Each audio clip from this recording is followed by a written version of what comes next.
अच्छा भाई, आप इतना घूमते हो, आप काउच सर्फिंग भी बहुत करते हो, तो मैं आपकी वो स्टोरीज जानना चाहता हूँ, कुछ ऐसी वियर्ड स्टोरीज। आप किसी स्ट्रेंजर के यहाँ गए हो रहने के लिए और कुछ हुआ हो बढ़िया भाई एक्सपीरियंस? काउच सर्फिंग होता क्या है, ये ऑडियंस को एक बार बता दो पहले आप। काउ सर्फिंग क्या है कि बहुत पहले से चल रहा है, और काउ सर्फिंग में आप लोग फ्री में स्टे कर सकते हो। ये एक ऐप है, वेबसाइट है? एप्लीकेशन है और वेबसाइट भी है, तो लेकिन लोग ऐप यूज़ करते हैं। लोगों ने अपने घर लिस्ट करे हुए हैं इसमें। हाँ, घर लिस्ट नहीं करे हुए। जैसे जैसे सपोज अभी अपना घर है यहाँ पे, मैं जहाँ पे रह रहा हूँ, मैं भी ट्रैवलर हूँ और मुझे ट्रैवल करना पसंद है, तो हम लोग ट्रैवलर से मिलते हैं, अपनी बातें शेयर करते हैं, तो लोगों को उनके एक्सपीरियंसेस जानना बहुत पसंद है।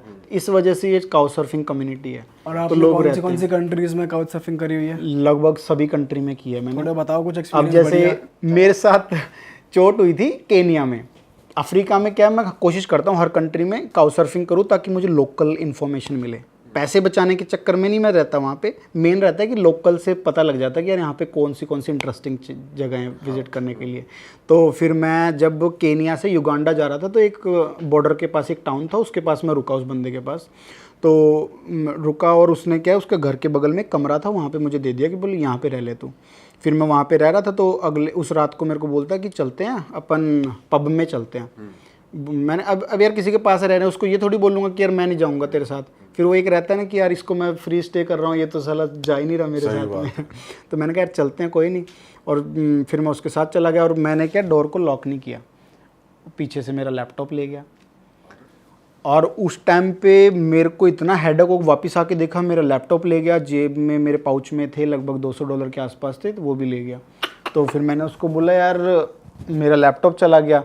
और उसके बगल में एक लड़का भी था जो उसके घर में रह रहा था, बोला कि मैंने कहीं नहीं सुना यहाँ पे ले गया, और मैंने देखा भी नहीं किसी को। मुझे तो उसी पे शक जा रहा था यार, उसके घर से चोरी हुआ है तो इसी ने करवाया होगा। तो बोला कि हमने तो नहीं किया। बोलता है कि अगर दिक्कत है तो कल पुलिस चलेंगे। अगले दिन हम लोग पुलिस स्टेशन गए, पुलिस वाला बोलता है give me $1,000। $1,000 then only I can start application. अच्छा, तो बोलता है कंप्लेन लिखने के, मिलेगा नहीं मिलेगा वो बात की बात है। बोलता है कि कंप्लेन लिखने के मेरे को $1,000 दे। मैंने कहा यार $1,000। बोलता है कि और वो भी गारंटी नहीं है आपका लैपटॉप मिल जाएगा कि नहीं मिल जाएगा। बोला हमारे केनिया में ऐसी कोई स्कीम नहीं है कि हम लोग ट्रैक कर सकें। अच्छा। मैंने मैंने कहा फिर तू $1,000 किस चीज़ के ले रहा है, क्यों कंप्लेन करवाऊँ मैं? सही बात है। मैंने उसको बोला मुझको देख, कुछ मुझे पता अफ्रीका के लोग कुछ काम नहीं करते, उनको करप्शन है। मैंने कंप्लेन नॉर्मल लिखवाई वहाँ पे। फिर वो उसको मैंने पैसे वैसे नहीं दिए, वो जो मेरे साथ बंदा था उसने बात की उससे और कंप्लेन लिखवाई हमने कैसे तैसे। हम लोग कंप्लेन लिखवा के वापस आ गए। और उस टाइम पे मैंने डिसाइड किया अब क्या किया जाए। तो मेरा तो पूरा चला गया सारा पैसा वैसा, और मेरा प्लान था पूरा ईस्ट अफ्रीका ट्रिप करने का।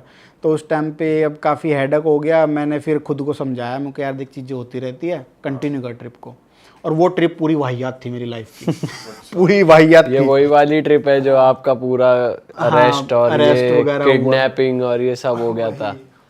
साउथ अफ्रीका में भी आप बता रहे थे जोहानिसबर्ग का कुछ सीन है? हाँ, जोहान्सबर्ग अगर आप सर्च करोगे दुनिया की जो डेंजरस सिटीज़ के अंदर जोहान्सबर्ग टॉप पे है। अच्छा। क्राइम के अंदर। वहाँ पे अगर आप नॉर्मली भी स्ट्रीट पे वॉक कर रहे हो ना, अगर आपने थोड़ा सा टेंशन नहीं दिया अपने आसपास के लोगों में, तो आपकी बिलोंगिंग्स है उसको लेके भाग जाएंगे, लूट लेंगे। और जिस गली में लोग नहीं है और उस गली में आप अकेले घूम रहे हो, तो चांस ही नहीं है कि आपको वहाँ पे कोई छोड़ दे। गन लगाएंगे और आपको लूट के ले जाएंगे। और अगर उस कंट्री में आप अपने गाइड के साथ चल रहे हो तब कोई दिक्कत नहीं है। उसको पता है कि किस जगह पे हम लोगों को घूमना है। अब एज अ फॉरेनर मुझे क्या पता कि यार कौन सी जगह ज़्यादा सेफ है, तो जाने से पहले थोड़ी रिसर्च करनी पड़ती है कौन सा एरिया बेटर है। सही बात है। लेकिन जोहान्सबर्ग बहुत डेंजरस है। केप टाउन बेटर है, केप टाउन फिर भी बेटर है, क्योंकि अगर आप टूरिस्टिक प्लेसेस पे स्टिक रहते हो तो आपको कोई दिक्कत नहीं है। भाई आप बता रहे थे काउच सर्फिंग करते हो, आपका एक गे एनकाउंटर भी हो गया था। हाँ, चाइना में जब फर्स्ट टाइम चाइना ओपन हुआ तो मैंने फटाफट से वीज़ा अप्लाई कर लिया और चाइना जाने का प्लान था। अब इतनी रिसर्च नहीं की थी कि चाइना में सब कुछ ही बैन है, क्योंकि वहाँ पे व्हाट्सअप नहीं चलता। हाँ। कोई भी बाहर की चीज़ें नहीं चलती है। इवन गूगल का अगर आपके पास फ़ोन है तो गूगल का फ़ोन चलता नहीं है वहाँ पे। अच्छा, वेस्ट है गूगल का फ़ोन वहाँ पे। तो फिर मैंने वहाँ पे काउ सर्फर ढूंढा बीजिंग में, तो उसको मैंने रिक्वेस्ट भेजी कि यार मैं 2 नाइट के लिए आपके पास रुकूंगा, क्योंकि यार अब फर्स्ट डे तुम जा रहे हो, नई कंट्री में जा रहे हो, तो फर्स्ट डे लोकल के पास बनता है। सही तो फिर मुझे नहीं पता था कि वो बंदा गे है। अच्छा। अब मैं पहुंच गया, वो मुझे एयरपोर्ट पे लेने आ गया, पिक करने आ गया, और बंदा शक्ल से भी गे नहीं लग रहा था। इतनी तगड़ी सर्विस देते हैं कि तुम रह सकते हो, लेकिन पिक एंड ड्रॉप भी कराते हैं। पिक एंड ड्रॉप भी करवाते हैं। वैसे चाल और चलन से तो समझ जाता है आदमी थोड़ा, हाँ, वो नॉर्मल हाँ, की चाल थोड़ा सा शरीर का जो एक्सप्रेशन लचक होती है उससे दिख जाती है। तो मैं उसके पास गया, उस बंदे ने, और हाँ, चाइना में अगर जाते हो तो आप अपने पासपोर्ट से सिम कार्ड नहीं खरीद सकते, वहाँ पे पुलिस में जाके रजिस्ट्रेशन कराना पड़ता है, काफ़ी बसड़ है वहाँ पे। तो उस बंदे ने खुद की आईडी से मुझे सिम कार्ड भी दिलवाया। मैंने कहा यार बड़ा अच्छा बंदा है, दिलदार लड़का है, और पूरे रास्ते मुझे गाइड करता है, ये चीज़ें अच्छी, ये चीज़ें अच्छी। इंग्लिश बोलता था वो? इंग्लिश अच्छी बोलता था, और काफ़ी कंट्री ट्रैवल भी की थी। अब बात आती है भाई वहाँ पे सोने की। तो घर वर पहुँच गए। और चाइना में क्या है, जो अपार्टमेंट्स हैं उनमें घर काफ़ी छोटे छोटे हैं। जैसे हांगकांग में अगर आपने सुना होगा, हांगकांग के घर जो हैं, जैसे बाथरूम, जो अपने बाथरूम का साइज़ रहता है ना, उसमें तो वो लोग रहते हैं। जापान में भी ऐसे ही है।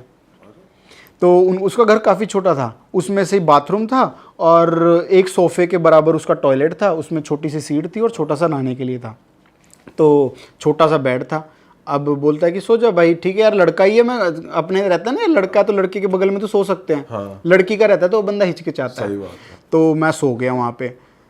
15-20 मिनट बाद बंदा भाई साहब में मेरा पूरा शरीर टच करने लग गया, डाउन पार्ट सबको टच करने लग गया वो।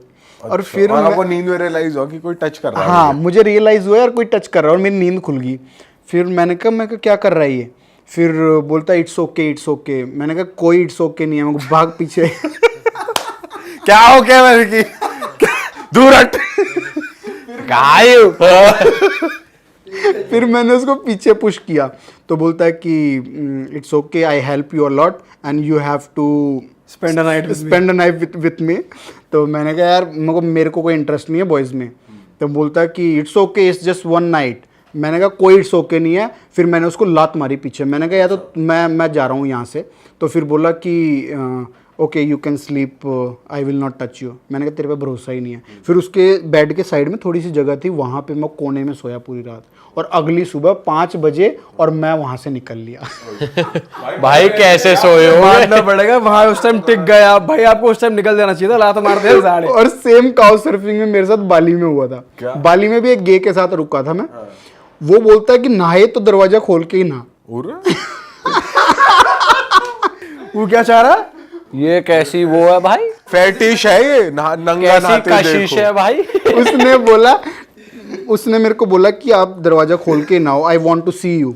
मैंने कहा कि नहीं भाई, मेरे से प्राइवेसी चाहिए मुझे। मैं नहीं चाहता कि तू मेरे को देखे। हाँ, लेकिन वो बंदा इतना वो नहीं था, फोर्सफुली नहीं मुझे किया उस बंदे ने। मैंने दरवाजा बंद किया और उसने ना तो मुझे टच वच किया, लेकिन वो गे था। लेकिन वो चेक कर लेते कैमरा वैमरा तो रख रखा है कहीं ऊपर खिड़की में। कहीं आपका ही बन जाता है मैं भैंस। कहीं वो कह रहा है चल कोई नहीं कैमरे में देख लेता हूँ। पता है मना तो करेगा ही। हाँ। फिर उसके बाद में उसके पास मैं रह लिया। उस बंदे ने मेरे को कुछ भी टच नहीं किया। हाँ। और काफ़ी अच्छा एक्सपीरियंस था। काउ सर्फिंग में है ना, मैंने जो पर्सनली ऑब्जर्व किया है ना, राइट नाउ काउ सर्फिंग एक टेंडर बन गया। अच्छा। जो लड़के हैं ना, वो लड़कों को रिक्वेस्ट नहीं मतलब एक्सेप्ट करते, लड़कियों के एक्सेप्ट करते हैं। और मैंने सुना काफ़ी सारी वहाँ पे चीज़ें भी हो रही हैं। आपकी नहीं करी किसी लड़की ने एक्सेप्ट? एक इंसिडेंट मैं शेयर करता हूँ, बताओ ना। स्कॉट बॉय का। अब यहाँ पे क्या है, जब मैं रशिया गया था ना, वहाँ पे स्कॉट बॉयज़ भी हैं।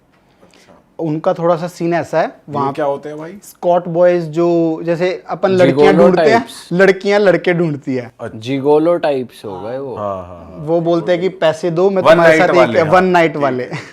तो फिर उसके साथ वो बंदा मुझे नॉर्मली मिला, एक हॉस्टल में मिला था।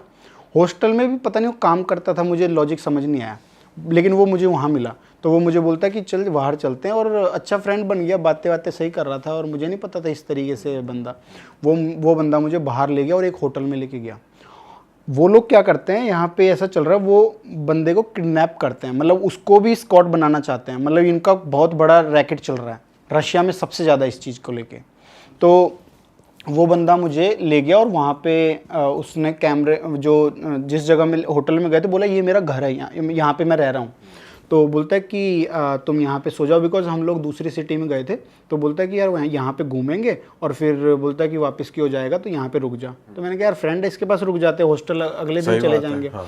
तो उसने कैमरे वैमरे लगा रखे थे वहाँ पे। तो उसके वहाँ पे एक लड़की आई, लड़की भी नहीं थी, वुमेन थी, मतलब 35 के आस 40 के आसपास आंटी थी, टाइप। आंटी टाइप की थी। भाभी हाँ भाभी। भाभी लवर। भाभी तो फिर वो वो प्यार करते हैं अंदर ही अंदर भाभीयों से।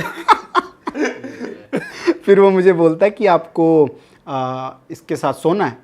मैंने कहा मुझे नहीं सोना इसके साथ में। तो फिर वो लोगों का ऐसा चलता है कि वो लोग फ़ोटो वगैरह लेते हैं, उन्होंने मेरी बहुत सारी फ़ोटो ले रखी थी। तो उनका ऐसा रहता है, वो लोग फ़ोटोज़ को दूसरे बंदों को देते हैं। और ऐसा रहता है कि वो बंदा मुझे बार बार बोल रहा था कि एक प्लेस का नाम बोल रहा था, बोला वहाँ पे चलेंगे, लेकिन मुझे थोड़ा सा फील हो गया था, मुझे यार कुछ तो मामला गड़बड़ है यहाँ पे। और ये चीज़ लड़कियों के साथ भी काफ़ी ज़्यादा रहती है, मतलब वो जैसे किडनैपिंग का सीन मतलब रहता है। जैसे आपको उन्होंने कहा कि आप इनके साथ सोओगे, अगर आप सोते तो वीडियो बना के वीडियो बना के ब्लैकमेल ब्लैकमेल करते हैं कि मैं ये वायरल कर दूंगा, आप जैसा मैं कह रहा हूँ पैसे वैसा दो। करो। तो वो मुझे बोलता है कि तुम इसके साथ सोना चाहते हो। मैंने कहा मैं नहीं सोना चाहता इसके साथ में। तो बोलता है कि मेरे साथ सो लो। मैं कहा मैं क्यों सोऊं तेरे साथ में। मैंने कहा यार तू क्लोज फ्रेंड है इसलिए मैं तेरे साथ में आया हूँ यहाँ पे, और तू मेरे को इस तरीके से कर रहा है। और फिर मुझे बाद में पता लगा उस कमरे के अंदर काफ़ी सारे कैमरास थे। और बाद में मुझे थोड़ा सा रियलाइज़ हुआ, तो अगले दिन मैं वहाँ से निकल लिया। और सेम लेडी मुझे दूसरे दिन मिली थी, अरे सेम लेडी। भाई ये कैसा स्कैम चल तो रहा है। वो बोली कि आप मुझे $100 दो और मेरे साथ सो लो। मैंने कहा मैं क्यों सोऊं, मुझे नहीं सोना तेरे साथ में। तो बार बार फोर्स कर रही थी, तब मैं समझ गया, मैं यहाँ गड़बड़ है काफ़ी ज़्यादा। तो इस वीडियो के माध्यम से ना एक चीज़ और मैं बोलना चाहूँगा, लोग जो बाहर ट्रैवल करते हैं ना, लोगों को ऐसा रहता है कि यार इसके साथ सो लूँ, इसके साथ सो लूँ। ये चीज़ें काफ़ी ज़्यादा हैं। और एक आपने सुना होगा, अच्छा ये उन्हें भी पता है कि ये यही करने आ रहे हाँ, हैं, तो और फंसाते हैं। इंडियंस का स्पेशली जो रहता है ना, इंडियंस को पकड़ते हैं ये लोग, क्योंकि इंडियंस का माइंडसेट ही इस चीज़ के लिए है। अब थाईलैंड को तो पूरा बदनाम कर रखा सही बात है। है। और हालांकि थाईलैंड में काफ़ी कुछ इंटरेस्टिंग देखने के लिए, लेकिन वही है। आप कुछ बता रहे थे अभी बीच में। हाँ, तो वहाँ पे जो वो लोग क्या, जो ब्लू डार्ट रहता है ना, ब्लू डार्ट नहीं, डार्क वेब में ये लोग फोटोज़ वगैरह सेल करते हैं। तो वहाँ पे ये लोग पेड मतलब पैसे पे करते हैं, और उन फोटोज़ वगैरह को ये लोग यूज़ करते हैं आगे, और उनको फिर ब्लैकमेल करते हैं। मतलब जो लोग रैंडमली किसी के भी साथ वहाँ जाके सो रहे हैं, आप उनके लिए कह रहे हो कि आप ऐसे ना करो, ताकि आपकी फोटोज लीक ना हो जाए, डार्क वेब पे फोटोज। मतलब ठीक है तुम कर रहे हो वो बात अलग है, लेकिन एक अपने सराउंडिंग में भी चीज़ें देखो कि भाई हम लोग किसके साथ जा रहे हैं, किस तरीके से कर रहे हैं। अब मैं जो इंसिडेंट बताया ना, अब ये अगर शायद मेरे साथ, अगर मैं सपोज सो जाता उसके साथ में, अगर गलती से मेरी वीडियो लीक हो जाती, तो मैं तो पूरा डिप्रेशन में चले जाता, पैसे मांगते मेरे से। फिर सब्सक्राइबर्स बढ़ जाते हैं। YouTube पे ज्यादा फेमस हो जाते फिर आप। पता नहीं YouTube पे होता कि और वेबसाइट्स पे होता। सही बात। चाइना की बात है, बीजिंग में था मैं। ये कहानी मैंने बताई थी एक बार, लेकिन इंटरनेट पे कभी नहीं बताई। काउच सर्फिंग वहाँ पे करनी पड़ेगी, बीजिंग बहुत महंगा है। Beijing is like Mumbai. और वहाँ पे ऐसा है कि बंदे सिंगल कमरों में रहते हैं, क्योंकि रेंट बहुत महंगा है। उस बंदे ने काउच सर्फिंग में लिखा हुआ था बेड शेयरिंग। अब मैंने कहा भाई इस पे एक बेड होगा, वो शायद वो कह रहा होगा कि या तो शेयर कर लो या नीचे सो जाओ। अब मैं उसके घर चला गया। अब उसके जब घर गया, वो घर पे था नहीं, उसने मेरे को डिजिटल की दे दिया, आप घर में चले जाओ। भरोसा यार, मैं शौक। और उसके मैं घर में गया, साला एक धूल का दाना नहीं। बाथरूम में 50 तरह के परफ्यूम, शिनेल, डायोर, सारे 4 तरह के ट्रिमर। मैंने कहा ये कुछ आइटम है क्या? तो होगा कुछ चलो, ज्यादा ही परफेक्ट है। होगा चलो, वो बंदा साफ रहता होगा, परफेक्ट, एग्जैक्टली ज्यादा परफेक्ट है। वो शाम को आया, मैंने कहा भाई वाईफाई दे पहले, भाई मैं मर रहा हूँ। कह रहे वाईफाई के पासवर्ड इज ह्यूज डिक्स। मैंने कहा भाई साहब, हो सकता है बकचोद हो सब, होते हैं लौंडे, लिख देते हैं। फिर 10 बजे बोलता है do you want to go on a coffee with me? मैंने कहा शायद थोड़ा सा लहर होगा, लेकिन वो अपने लिए है, मेरे को क्या दिक्कत है भाई, सबकी अपनी पर्सनैलिटी है। कोई LGBTQ में कुछ भी है, मेरे को क्या मतलब है, मेरे तो दोस्त है। अब मैंने कहा चल भाई, मैं कॉफी के लिए किसी लड़के के साथ कभी गया नहीं, किसी लड़के के साथ, लेकिन चल बबल टी मिलती है वहाँ, सुना होगा शायद। वही एक फोटो है, फिर उसके बाद बबल टी लेते। उसने मुझे अपनी फोटो लेनी नहीं दी पूरी तरह। बबल टी ली, घर आए, घर आके बोलता है सर सोते हैं भाई। मैंने कहा मैं नीचे, मेरे पास स्लीपिंग बैग है, मैं बिछा लेता हूँ। बोले नहीं नहीं यार मेरा बेड है भाई, तू वो कोना पकड़, भाई कोना पकड़। तो मैं कहा ठीक है भाई भाई कोना ही पकड़ेंगे। हाँ अब सोए 12 बजे बोलता है अनंत यार थोड़ा ना कंधे में दर्द हो रहा है, दबा देगा क्या? अब यार किसी के घर में आप हो, भाई भाई, मैं कह भाई कंधा दबाना शुरू करा। तेल वेल लेके, हाँ भाई काम सूखा सूखा मैंने कहा था कोई तेल है तो बताया, सिनेमा जाने का भाई। मजा तो पूरा दूं। अच्छे वाला। भाई आपको पता नहीं, आपने ना चाहते हुए इतनी फॉल्स होप दे दी, कॉफी पे आप चले गए, हमें मुझे पता ही कंधा नहीं। आपने उसका दबा दिया, Exactly। फुल इज्जत दे रहे हो आप उसको, वो तो आपको दे ही रहा है। मुझे बाद में बताया कि ये नहीं करना होता है। तो उसके बाद बोलता है डू यू आल्सो वांट, नहीं भाई मैं ठीक हूँ। सोन दे, सुबह उठना भाई 12 बज गए। तो जब सोए मेरे पास आया हल्का सा, हे ब्रो, और कुछ कहानी उधर मुझे कुछ खटका, इसने कुछ कहना चाह रहा था पर कहानियां नहीं, इसके मन में कुछ गड़बड़ थी। दोबारा 10 मिनट बाद, ब्रो इंग्लिश में बोला था कि मुझे ना किसी के ऊपर हाथ रख के सोने की आदत है, तो मैं तुम्हारे ऊपर हाथ रख लूंगा। अब यार 12 बजे आप किसी के घर में बीजिंग में क्या जवाब दोगे उसे? मैंने कुछ नहीं कहा, मैं कंफ्यूज हो गया, इतने में उसने हाथ रख लिया। ठीक है। अब मैंने ऐसे कभी किसी का हाथ रखवाया नहीं ऑनेस्टली। आदमी का और उसने रखा। अब मुझे ना मुझे वेट महसूस होने लगा। मैं क्या यार, इसे हटाना है, ये क्या है, साला छाती पे पड़ा है। अब मैं टेढ़ा मेढ़ा हो गया, ऐसे कर करके मैंने उसको हाथ ऐसे हटा दिया। अब वो बदमाश, उसे दिख गया मौका कि अब क्या हाथ सही जगह रखूंगा। यार उसने अगला हाथ, सीरियस हो गया था, मतलब मैं डर गया था, मेरे ना रोंगटे यहाँ तक खड़े हो गए थे पूरे। भाई उसने हाथ डायरेक्ट पैंट में डाल दिया। और अब ऐसे में क्या बोल रहे, मैंने कहा भाई एक फोन आ रहा है, ऑनेस्टली मुझे बाहर तुरंत जाना पड़ेगा। और मैं उसके कमरे से भाग गया और मैं उसके लॉबी के बाहर अपार्टमेंट के बाहर जीने पे बैठा रहा 2 घंटे तक। मैंने अपने उन दोस्तों को फ़ोन लगाया जो कुरापाती थे, हरामखोर थे, भाई इस सिचुएशन से कैसे बाहर आया जाए। उसने कहा पहले तो तूने उसी घंटी बजा दी भाई, तुझे नहीं करना था ये, तुझे पहले निकल जाना था वहाँ से, है ना। अब तुझे सोने दे, 1 घंटा बैठिए। जब वो सो जाएगा तब जाना। तो मैं 2 बजे गया अंदर, वो सो गया। मैंने नीचे अपना गद्दा सा बिछाया, मैं सो गया नीचे। उसने 10 मिनट में उठाया, नीचे क्यों सो रहा भाई, ऐसे मतलब मैं नीचे सो रहा हूँ और ऊपर से ऐसे आया, भूत सा दिख रहा है, स्कैरी लग रहा है, गोरा चिट्टा, एक दाग नहीं चेहरे पे भाई। ऊपर से आया कि why are you sleeping on the floor. मैंने कहा भाई देख, मुझे कुछ नहीं चाहिए दोस्त, मुझे आज रात काटने दे दो, क्योंकि रात के बज रहे दोस्त, सामान फैला पड़ा है, मैं जा नहीं सकता। उसने कहा बट तुमने तो कहा था कि बेड शेयर करना है। मैंने कहा तो शेयर करना मजबूरी, कोई कंडीशन थोड़ी है, मुझे नहीं करना तेरे साथ बेड शेयर। बोले बस मुझे केवल पैडल करना है आपके साथ। भाई मुझे कुछ नहीं करना भाई साहब, तू मुझे सोने दे मेरे दोस्त, भाई प्लीज सोने दे तू मुझे। अब वो गुस्सा हो गया, वो चला गया। मुझे थोड़ा डर लगा था उस पॉइंट, मुझे गुस्सा हो गया था, मतलब एक्सप्रेशन, मुझे क्या पता कौन साइको है कौन नहीं है। तो अगले दिन जब मैं 7 बजे उठता हूँ, हालांकि बिस्तर पे पूरा भंगा पड़ा है बंदा। भाई वैसे ये भी बड़ी बात है, आपने इतना कुछ होने के बाद भी वहाँ पे रात काट ली। क्या करता और जैसे आप बाहर बैठे रहे, मैं एक बात बताऊंगा इसके बाद। बड़ी बात है भाई, ये बंदा डरता ही रहे, नींद ना आए भाई, मेरे को तो लग रहा है नींद नहीं आएगी, नींद भाई नहीं मैं आएगी। वहाँ जब चाइना में डिटेन हुआ था ना, मैं 3 घंटे सो गया था 3 चेयर में लाके, क्या करूँ और। अब सुबह मैंने कहा भाई दोस्त नमस्ते गुड बाय, चलते मैं बैग बांध रहा। बोला यार मेरी से गलती हो गई यार, मेरे को तुमसे कुछ चाहिए नहीं, तुम प्लीज़ रुको मेरे घर पे। मैंने कहा नहीं दोस्त, मैं 1-2 घंटे में बांध के निकल जाऊँगा, तू ऑफिस चला जा। तो जब गेट बंद कर था ना ऑफिस का, खोल के बोला आज फिर कर्ल करेंगे, और बंद करके भाग गया। तो उसके बाद मैं उसका घर छोड़ के चला गया था। वो लंच में आया, मैंने कहा एक सेल्फी ले लें भाई, चल अपने बीच लड़ाई तो हुई। उसने कहा नहीं, मैं बस अपने बॉयफ्रेंड के साथ ही सेल्फी लूंगा। मैंने कहा ठीक है भाई तेरी इच्छा। बॉयफ्रेंड भी है उसका, फिर भी यही अगर काम। होगा तो। अच्छा, अब मैं उसके घर से गया, मैंने उसके काउच सर्फिंग पे ना कभी नेगेटिव कमेंट नहीं लिखा। मैंने लिखा कि ये बंदा जो है इसके इंटरेस्ट अलग है, इससे बात करके जाना पहले से। मैंने क्यों लड़ाई नहीं करी, मैं क्यों नहीं भागा। यार हर बंदे का एक ना ओरिएंटेशन है, कई बार वो एक्सपेक्ट करता है कुछ, लेकिन अगर वो आप एक लिमिट से ज़्यादा नहीं जा रहा तो आप उसे समझने की कोशिश करो। अब वो डेस्परेट है, पागल हो गया, अब मैं ज़्यादा कुछ करूँगा वो क्राइम भी कर सकता है, तो उसे समझाओ, उसे बुझाओ, उसे शांत करके निकल जाओ। उससे ना गंदा फील मत करो, नहीं तो साला और करेगा वो। उसे समझा दो भाई ऐसे नहीं करते, तू पहले सामने वाले से पूछ ले कि उसका इंटरेस्ट है नहीं है। उसे लगा कि ये बंदा लिख रहा है बेड शेयर कर सकता है, क्या पता ये भी साला गे हो। सही बात है। रिस्क तो इसमें भी है, वही किस्मत वाली बात है कि भाई क्राइम ना करा उसने, वो किस्मत ही है। भाई क्योंकि मैं बस 50-50 में भी कोई कर ही लेगा कि भाई अगर आपने पूरा एक कर दिया कि भाई चल ठीक है, मान गया वो, बाय चांस फिर भी कर दे भाई, मैं बता रहा हूँ मीठे पने में। मीठे बने में। इस पॉडकास्ट के बाद आप पता क्या कहोगे, भाई ये सब सारा तेरे साथ ही क्यों होता है।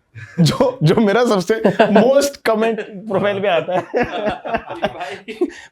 भाई मैं रशिया में था ना अभी अक्टूबर में, मेरा एक दोस्त है रशिया का, याकुत्स्क सुने, Yakutsk the coldest region on हाँ, अर्थ, हाँ, हाँ, जहाँ पे बहुत सबसे ठंडी travelers गांव गए। है, वहां मैं गया।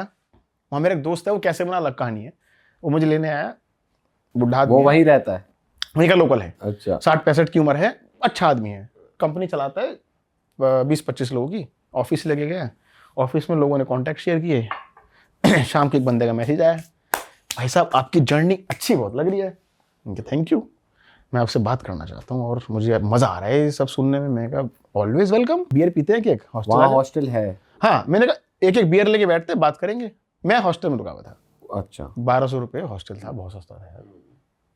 तो बोल रहा मेरे घर आ जाओ, हॉस्टल में अच्छा नहीं होगा। मैं कहा चल तेरे घर आ जाता हूँ। अब मैं उसके घर पहुंचा रात को 10 बजे, और वो ऑफिस से है। 1.5 घंटा हमने चैट जीपीटी से बात करी है, ट्रांसलेट कर भाषा नहीं आती। मैं कहा यार ये क्यों बात कर रहा है मेरे से, क्या चीज़ है? पूछ रहा कहाँ का घूमे हो, क्या घूमे हो। मैंने उसे बीच में बताया कि मेरी बंदी पहले थी, यानी मैं स्ट्रेट हूँ, पर अब मैं फिलहाल ब्रेक पे हूँ, मैं अपने जीवन जी रहा हूँ। और जब मैं जैसे ही अपने हॉस्टल पहुंचा, भाई मैं मैसेज देखता हूँ, ब्रो आई लाइक यू। मैंने कहा thank you very much, many people like me. No I like you in a different way. मैंने कहा ठीक है भाई, लेकिन मेरे से कुछ मिलेगा नहीं तेरे को, मैं स्ट्रेट आदमी हूँ। बोलता है यार पता है मेरे मैसेज है उसका, लेकिन मैं उसको गाली गलौज रिस्पेक्ट किया था कि भाई तेरे इंटरेस्ट है अपने पास रख। बोलता मैं आपको ब्लॉक देना चाहता हूँ। मैंने कहा भाई मुझे नहीं चाहिए दोस्त। बोलता है पर फिर भी यू कैन एंजॉय। मैंने कहा भाई दोस्त मेरे को नहीं चाहिए, तो किसी और को ढूंढ। We can be friends and now we can be just far away friends. We will not meet again. We will not meet again. बस मैं तुझे जानता हूँ। मैं तुझे जानता हूँ, हाँ। कभी तू भारत आए तो बताइयो मत। तुझे कोई इन्फॉर्मेशन चाहिए बता देंगे, पर मेरा एड्रेस मत पूछ। लेकिन कभी कभी हाय हेलो भेज देता है, भाई क्या चल रहा है, लेकिन वो किस वाला साइन जरूर भेजता साथ में। बता देता है कि आज भी क्या पता, बता देता है कि मैं अभी भी सिंगल हूँ। नहीं तेरे को ढूंढ के दूंगा कोई। ऐसे लोग हैं। मैं रुका था, इसके बारे में तो मैं एक्चुअली नाम लेके बात कर सकता हूँ, क्योंकि मैं शायद अपनी वीडियो में भी दिखाऊंगा। जब मैं ये ट्रिप कर रहा था एडमिंटन से, मैंने वापस रिज्यूम किया, तो मैंने काउच सर्फिंग किया एक कपल के साथ। ओके। उनके साथ मैं 2-3 हफ्ते रुक गया था, क्योंकि मुझे बहुत सारा काम था और उनके साथ मेरी इतनी अच्छी बन गई दोस्ती, जम गई मेरी उनकी, दोनों हस्बैंड वाइफ के साथ मज़ेदार टाइम बीता मेरा। तो मैं 2-3 हफ्ते उन्हीं के पास रुक गया। तो उनके दोस्तों के साथ मिलना, उनके साथ उनके वीकेंड्स पे सेलिब्रेट कर रहा हूँ, पार्टीज़ में जा रहा हूँ, ट्रैक्स पे जा रहा हूँ, बहुत कुछ 3 हफ्ते में बहुत कुछ देखा। तो लाइफ के बारे में बहुत कुछ पता चला। लड़की का कोई उसके पहले फिजिकल इंटीमेसी कभी हुआ ही नहीं था शादी के पहले, यकीन करोगे? कितने साल की थी वो? उसने शादी करी थी 31 में, 31 या 32 में शादी करी वो थी। 31 साल तक वर्जिन थी लड़की। भाई क्या बता, बस बोल रही हूँ। क्यों बोलेगी? वैसे हार्ड टू बिलीव है, लेकिन हो भी सकता है। देखो 1% ऐसे लोग होते होंगे, कर लिया मतलब नहीं करा होगा। 1% लोग नहीं है, मेरे को भी ऐसे ही लगा। मैं तो उसके साथ बैठ करके, वो मेरे को ब्रेड बनाना सिखा रही थी, और उसका हस्बैंड ऐसे ही कहीं सोफे पे बैठा था। उसका हस्बैंड इतना खुश होकर के बोल रहा है मुझे, मैंने बोला हाँ बात तो सही है तेरी, खुश होने की बात तो है, ठीक है, क्योंकि हमें तो एक्सपेक्टेशन ही नहीं है इसकी, ठीक है। लेकिन उस बंदे को एक्सपेक्टेशन थी कि नहीं थी वो पता नहीं, लेकिन he was very proud of it. और उसने बोला कि मैंने भी जिंदगी में कुछ अच्छा किया, मैं इसके जैसा तो नहीं था शायद, मुझे इतना याद नहीं है वो लड़के के साथ क्या कॉन्वर्सेशन हुई थी मुझे, लेकिन उसने ये बोला था कि उसने पिछले 4 साल में नहीं देखा था। शादी के 4 साल पहले उसने देखना छोड़ दिया था, और उसने नहीं देखा था, और इसलिए बोलता है कि that's why God blessed me with such a beautiful woman. ऐसा करके उसने कुछ लाइन बोली मेरे को। चलो ये फिर भी थोड़ा बिलीवेबल है हाँ, कि बंदे ने नहीं देखी यार, इतना एडिक्ट नहीं होगा। फिर मैं बैठ गया लॉरा के साथ, लॉरा नाम है इस लड़की का, ठीक है। इसको आने वाले टाइम पे लोग मेरे यूट्यूब वीडियो, पता नहीं जब आपका वीडियो ये आ रहा होगा, हो सकता है शायद मेरा भी वीडियो आ चुका हो। वो बंदी के साथ मैं बैठा हुआ, मेरे को ब्रेड बनाना सिखा रही थी कि ब्रेड कैसे डो करते हैं, मतलब डो से कैसे ब्रेड बनाते हैं, मैं सीख रहा था। तो मैं ऐसी कॉन्वर्सेशन पूछ लिया कि यार बता तुमने ये किया, समझ में आता है मेरे को, ऐसे और भी लोग हैं या तुम एक्सेप्शनल हो? क्योंकि मुझे तो ये एक्सेप्शनल लग रहा है। इंडिया में भी नहीं पॉसिबल है यार, ये कहीं नहीं पॉसिबल है। तो कोई देश नहीं मुझे ऐसा लगता है जहाँ पे ये पॉसिबल है। यहाँ कैसे पॉसिबल है? हम तो बिल्कुल उल्टा सोचते हैं तुम्हारे बारे में। जितना मुझे पता चला और जितना क्लोजली ऑब्जर्व किया मैंने, ये इंडिया से ज़्यादा कॉमन है वहाँ पे, कनाडा में। यूएस का मुझे नहीं पता, लेकिन यूएस में भी आई एम प्रीटी श्योर कि ये यूटा और जो मिनियापोलिस टाइप के जो कंट्रीज हैं, जो बहुत ही फुल वाइट स्टेट्स हैं और बहुत ही रिलीजियस स्टेट्स हैं, वहाँ पर भी शायद होगा। लेकिन कनाडा में एडमिंटन के अंदर तो बहुत लोग मुझे मिले यार, ऐसे 1-2 लोग नहीं मिले, बहुत लोग मिले। फिर मैं एक उनके साथ ही एक और कपल के साथ गया, they are married for 4-5-6 years, और वो वहाँ से हैं, इलिनॉय से, पता नहीं स्टेट वेस्टर्न में कंफ्यूज होता हूँ, शिकागो से हैं, ठीक है, शिकागो से हैं वो। और चूंकि मैंने इस टॉपिक पे इतना बात किया था इनसे कि यार ये कैसे पॉसिबल है, तुमने कैसे फिजिकल इंटीमेसी नहीं की 30-31 साल की उम्र तक, तो उनको पता था कि मेरे लिए बहुत बड़ी बात है। तो जब मैं उनके यहाँ घूमने गया ना, तो वो लड़का जो है वो सीधा बोलता है कि तुम्हें पता है मेरे फ्रेंड्स का भी ऐसे ही है, मेरे फ्रेंड्स ने भी शादी के पहले कुछ नहीं किया था। And I am like seriously? और वो दोनों बोल रहे हैं हाँ, what's the big deal? Like there is a big deal probably, because भाई अब देखो ना, अभी ऐसी इमेज बनी हुई है वेस्टर्न कंट्रीज की इंडिया में कि यार वो लोग वर्जिनिटी लूज कर देते हैं 15 की उम्र में, 16 की उम्र में, बच्चे स्कूल्स में कर लेते हैं। अगर वर्जिनिटी नहीं, मतलब वो at least they hookup culture is there, तो वो लोग कर लेते हैं, इंटीमेसी हो जाती है एट सम लेवल, कॉमन है। बट ये चीज तो बहुत ही एकदम वो है, रेयर सुनना तभी है क्योंकि ऐसी इमेज बनी हुई है उन लोग के बारे में। हमने भी तो मूवीज में देखा है ना, हमने मूवीज देखी है जिसमें वो हाई स्कूल पार्टीज दिखाते हैं और वो सब दिखाते हैं। मैंने भी अमेरिकन पाई देखी भाई, सीडी लाला करके, ठीक है भाई। अमेरिकन पाई जैसी भी दुनिया एग्जिस्ट करती है, इट्स अ रियलिटी, ऐसा नहीं है कि नहीं है, बट ये दुनिया भी एग्जिस्ट करती है। दोनों चीज़ें हैं। और मैंने एक और चीज़ नोटिस करी, उनके यहाँ एक शबात होता है, ये भी वीडियो पे आएगा मेरे, बहुत कल्चरल चीज़ है। शबात इज़ लाइक वीकेंड पर एक फ्री टाइम बिताते हैं जहाँ पर सब लोग बैठते हैं, आपस में खाना वाना बनाते हैं, कुछ अच्छी बातें करते हैं जीसस क्राइस्ट के बारे में और ये बाइबल के बारे में, काफ़ी रिलीजियस एक्ट है।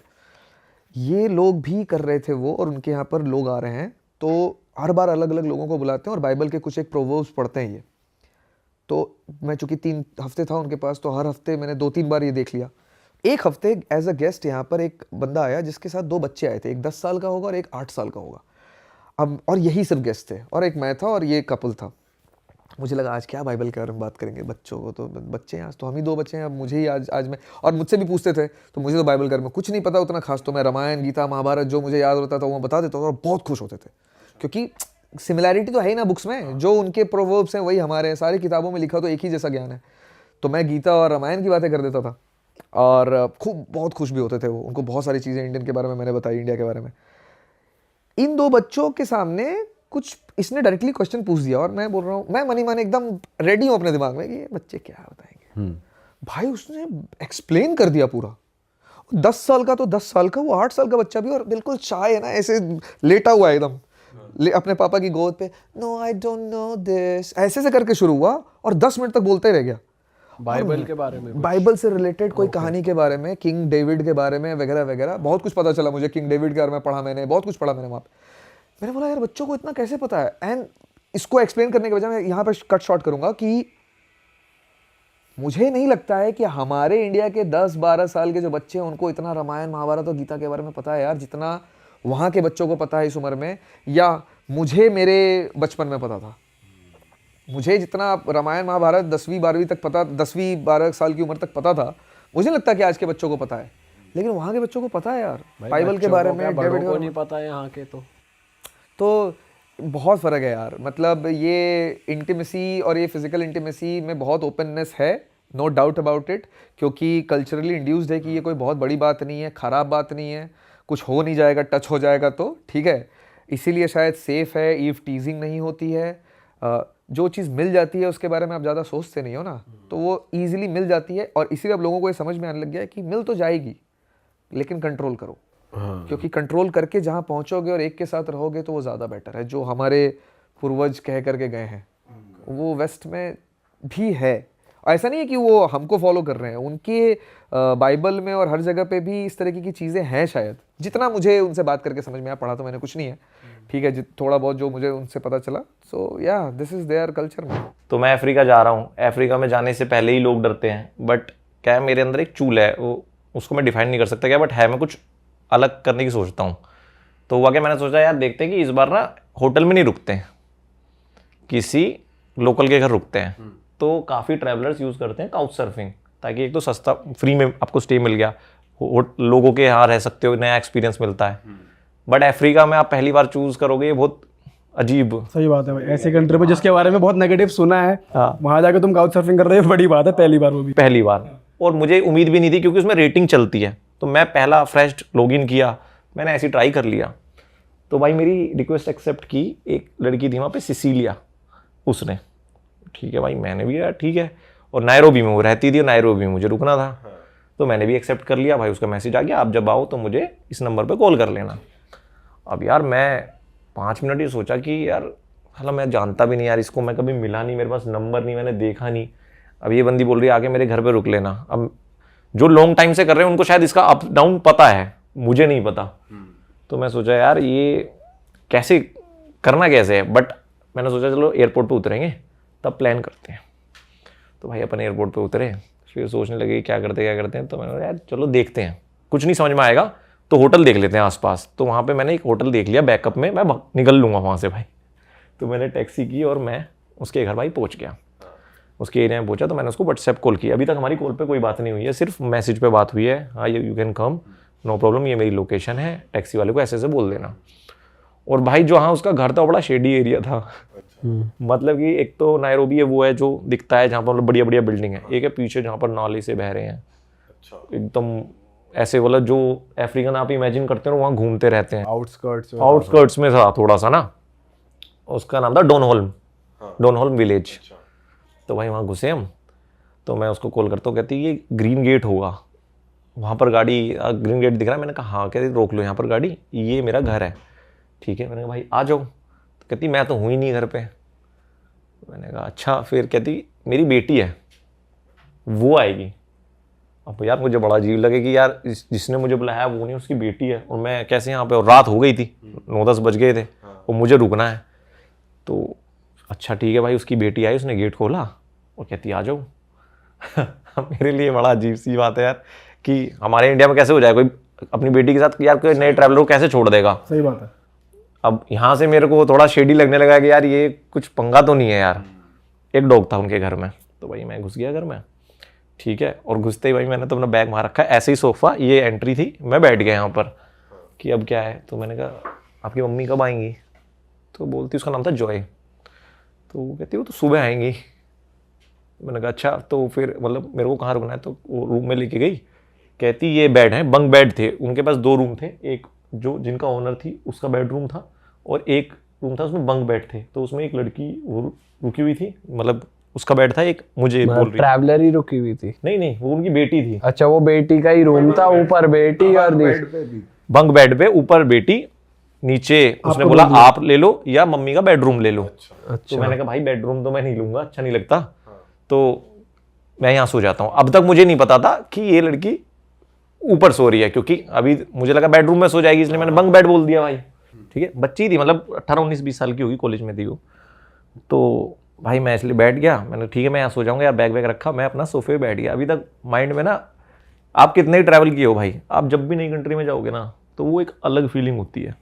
ठीक है, और अफ्रीका पहली बार एंट्री करोगे तो बिल्कुल ही अलग होती है कि आपकी इमेज ही अलग है कि यहाँ तो अटैक हो जाएगा तुरंत ही। तो मैं बैठा हूँ भाई कि क्या करूँ। तो उसका मैसेज आता मेरे पे कि तुमने खाना वाना खा लिया, नहीं खाया तो मैं भिजवा देती हूँ। अब मेरे दिमाग में ये चल रहा है भाई इसको क्या मिल रहा है, चलो मेरे को तो फ्री स्टे मिल रहा है, मैं ट्रैवलर हूँ, इसको क्या मिल रहा है। तो मैं बोलता उस लड़की से कि यार मैं कुछ खाना वाना मंगा देता हूँ तो खा लेना आप। तो कहती नहीं मैंने तो खा लिया, आप देख लो। भाई खाना वाना खा लिया, मैंने ऑर्डर किया, अब मैं सो गया, रात में लेटा हुआ हूँ मैं। क्या बाहर से मंगाया था आपने, क्या खाना? क्या ऐप चलती है वहाँ पे? यार वहाँ पर एक ऐप था, ड्राइव था, कुछ कर गया, मैं भूल गया, शायद इन ड्राइव तो चलता है वहाँ पे, इन ड्राइव से ही आया था शायद। इन ड्राइव जो टैक्सी ऐप है? हाँ, इन ड्राइव वहाँ पर वो चलता है। ऊबर भी बहुत अच्छी चलती है वहाँ पर, अगर आप कभी जाओ तो ऊबर इन ड्राइव यूज़ करना, कार्ड लगा देना, कोई टेंशन नहीं है, वो काफ़ी अच्छा है। बट वो एसी नहीं चलाती भाई वहाँ पर की। अच्छा, वो कहेंगे इतना पैसा ही नहीं मिलता कि एसी चलाया जाए। ठीक है। तो बस एक वो प्रॉब्लम है। अब मैं 11 बजे लेटा हूँ, तो मेरे साथ एक मेरी दोस्त भी थी। तो अब मैं तो चिल था भाई, बैठा हूँ। तो 11 बजे वो बोलती मेरे से कि यार आकाश, मैंने किचन में इतना बड़ा चाकू देखा है भाई, और वहाँ हड्डियाँ पड़ी है मोटी मोटी। ओ भाई मैं मतलब अच्छा खासा थक के लेट गया था और एकदम से मेरी आँख खुल गई। मैंने क्या कह रही भाई, मैंने चाकू देखा यार, इतना बड़ा चाकू और इतनी मोटी मोटी हड्डियाँ पड़ी हैं। तो मैं कहता यार ये क्या बकवास है रात के, मतलब अभी तो 11 बजे या 1-2 बजे तो कुछ भी हो सकता है, कहीं सोते ही ना काट दे भाई काट सकते हैं। और वो है नहीं घर पे, क्या पता यही प्लान हो कि भाई तुम लेटो आज गए।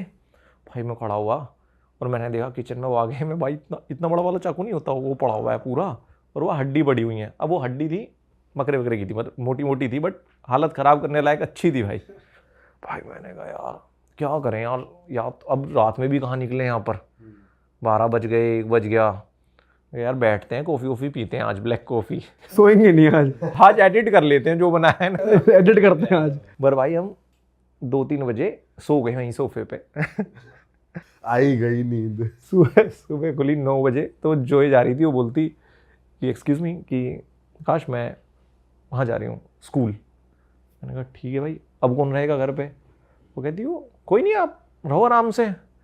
यार ये क्या बकवास है, मतलब यार ना तो माँ है, एक बंदा एक दिन पहले आया घर पे, अब वो भी स्कूल चली जा रही है घर छोड़ के। भाई वो चली गई चाबी दे के मेरे को कि मम्मी आ जाएंगी, और भाई सिसिलिया आई है फिर 11-12 बजे, और मैं तब तक अकेला ही था घर में।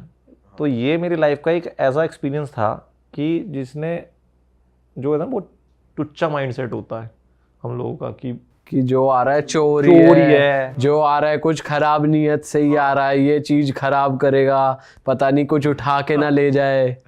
मतलब हमारे यहाँ तो ये बोल देंगे कि, और अच्छा उसमें जब मैंने वीडियो डाली तो लोग मुझे ही बक रहे हैं। हम इंडियंस का माइंडसेट देखो आप कि अबे तू ऐसे रह लिया यार, क्या बात कर रहा है, तेरे को काट देते तो, ये साले ऐसे ही होते। मतलब उनको अभी भी बेचारों को लग रहा है कि वो गलत ही थे। और वो आई भाई, उसने मुझे वेलकम किया, उसने बोला आप मेरे बेडरूम में सो जाते, ये है कोई दिक्कत नहीं है। उसके साथ मैं भाई फिर 6-7 दिन हम वैसे रहे हैं। उसके बाद मैं गया हूँ मोम्बासा, वहाँ भी रहा हूँ, फिर वापस आने से पहले एक दिन फिर दोबारा उसके साथ रहा हूँ। उसको हम लेके जाते थे, पार्टी वार्टी करते थे भाई। उस लड़की को हमसे 1 रुपये का भाई लालच नहीं था, ये मैंने एंड में जाना, कुछ लालच नहीं। हेल्प करना चाह रही थी। फिर मैंने उससे एक दिन पूछा है कि सिसिलिया हमें तो फ्री स्टे मिल रहा है, तुम्हें क्या मिल रहा है? तुम्हें मिल क्या रहा है यार, मुझे थोड़ा समझना है इस चीज़ को। सही बात है। तो उसने बोला कि अच्छा तुम ट्रैवल करते हो, बहुत से लोग साल में 1 बार ट्रैवल करते हैं, और तुमने ज़िंदगी दे दी इसको, तुम तो उन्हें पागल ही दिखते होगे। मैंने कहा हाँ यार सही बोल रही है। तो कहते तुम्हें पता है ना उसके अंदर क्या है, किक है।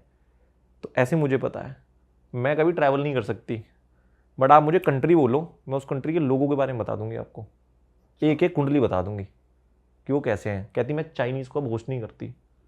क्यों, चाइना के बारे में क्या बताया? चाइना के बारे में तो भाई मुझे इथोपिया और अफ्रीका में इतना जानने को मिला है कि मैं इनको सोचता था, हम सोचते हैं क्यूट से हैं, बहुत अच्छे हैं। भाई लोग खिलसते हैं इनसे, डरते हैं।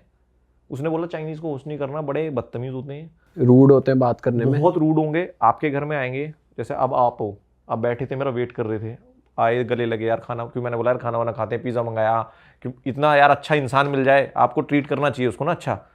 तो वो उनको मतलब नहीं है, वो अपने बेड पे लेटे रहेंगे, बात नहीं करेंगे किसी से, वॉशरूम जाएंगे, मेरे से हाय भी नहीं बोलेंगे, मेरे घर में रुक रहे हैं। अच्छा। फिर किचन में जाएंगे, प्लेटें तोड़ देंगे, और प्लेटें टूटी वहीं पड़ी हुई हैं, उठाते भी नहीं है। खाना वाना बनाएंगे, केयरलेस मान लो, पता नहीं क्या यार, सेल्फिश है, उनका कल्चर ऐसा है कि खाना वाना साफ नहीं करते। गिर गए अपनी गिरन दो, प्लेट विलेट क्या है खुद संभाल लेगी, जो रख रही है वही संभाल लेगी। यूं भी ना डस्टबिन में डाल दूं इसे। जब इतना अच्छा आदमी है तो बहुत अच्छा हो सकता है। खाना वाना बना रहे हैं तो भाई बर्तन नहीं धो रहे, तो भाई उनको कोई मतलब ही नहीं है। तो फिर मैं सोचती हूँ कि मेरे को थोड़ी कुछ मिल रहा है, तो जब बात भी नहीं कर रही है ना, कल्चर शेयरिंग हो रही, तो फिर क्यों रखना है। मैंने उससे फिर पूछा ना तुम्हें अच्छे गुण लगते हैं, सबसे अच्छे हैं, तो उसने बोला था एक तो जर्मनी के लोग बहुत अच्छे हैं और इंडियंस। अच्छा। दूसरा कि आप लोग बहुत केयरिंग होते हैं, मतलब आपको पता है जैसा आप हो। मैं आया तो मैंने पहले यार पिज़्ज़ा वीज़ा मंगा के रखा हुआ था, कह रही मैं 10 मिनट में आ रही हूँ, क्योंकि मैं तो शर्मिंदगी सी में था कि यार किसी घर में फ्री में रुक रहा हूँ। अब पर ये एक नॉर्मल है, जो काफ़ी टाइम तक ट्रैवल कर रहे हैं उनके लिए नॉर्मल है, बट मेरे लिए पहली बार था। तो मुझे ऐसा था यार मैं ये भी दे दूँ, रात में क्लब ले जाऊँ, मैं उसको क्लब ले गया कि चले यार बियर पीते अगर मैं इसके यहाँ रह रहा हूँ तो एटलीस्ट मैं भी कुछ इसे दूँ समहाउ, कि यार कुछ मैंने दूध की 2-3 थैलियाँ ला के उसके फ्रिज में रख दी, सब्जियाँ रख दी, भाई खा यार। फिर उसको पनीर बना के खिलाया। क्या कह रही, कैसा लगा? अरे मस्त भाई। वो कह रही मुझे यही अच्छा लगता है तुम लोगों के अंदर ना, कि इंडियंस का ये बताया कि आप काफ़ी वैसे होते हो यार, रिस्पेक्ट देते हो। जो हम लोग बोलते हैं ना कि इंडियंस का ये है, जो इंडियंस को जानता है वो बहुत रिस्पेक्ट करता है, वही डिसरिस्पेक्ट करता है जो बिल्कुल ही नहीं जानता। सही बात है। बना बनाई इमेज है ना नेट से, तो उस बंदे को क्या समझाओगे आप।